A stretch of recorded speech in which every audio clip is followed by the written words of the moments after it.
ആലപ്പുഴ ചെങ്ങന്നൂരിൽ 60 വയസ്സുകാരിയെ KSRTC ബസ്സിൽ നിന്ന് ഇറക്കിവിട്ടതായി പരാതി. തിരുവല്ല സ്വദേശി സുജ കുര്യാക്കോസിനെയാണ് കണ്ടക്ടർ ബസ്സിൽ നിന്ന് ഇറക്കിവിട്ടത്. കഴിഞ്ഞ ദിവസം ജോലി കഴിഞ്ഞ് മടങ്ങവേ തിരുവനന്തപുരം കോതമംഗലം സൂപ്പർഫാസ്റ്റ് ബസ്സിൽ വെച്ചായിരുന്നു സംഭവം. സുജയ്ക്ക് ഇറങ്ങേണ്ട കുറ്റൂർ സ്റ്റോപ്പിൽ ടിക്കറ്റ് ആവശ്യപ്പെട്ടപ്പോൾ അവിടെ നിർത്താൻ കഴിയില്ലെന്നായിരുന്നു കണ്ടക്ടറുടെ മറുപടി. യാത്രക്കാരെ ഇറങ്ങിപ്പോയാൽ മാത്രമേ ബസ് വിടൂ എന്ന വാശി പിടിച്ചതോടെ യാത്രക്കാരി ബസ്സിൽ നിന്ന് ഇറങ്ങുകയായിരുന്നു. സംഭവത്തിൽ ഗതാഗത മന്ത്രിക്കും KSRTC അധികൃതർക്കും പരാതി നൽകിയിട്ടുണ്ട്.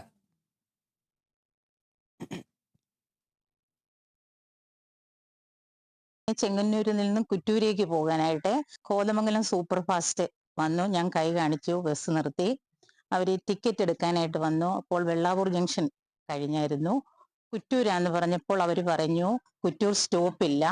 അപ്പൊ ഞാൻ കണ്ടക്ടറോട് പറഞ്ഞു, ഇന്ന് ഒരു ദിവസത്തേന് നിങ്ങൾ ക്ഷമിക്കേ, ഞാൻ കയറിപ്പോയില്ലേ, ഇത്രയും വരെ വന്നില്ലേ, ഇന്ന് ഒരു ദിവസത്തേന് നിങ്ങൾ എന്നെ കുറ്റൂര് നിർത്തേ, നാളെ തൊട്ട് ഞാനിത് ആവർത്തിക്കത്തില്ല, സൂപ്പർ ഫാസ്റ്റേ കയറത്തില്ല.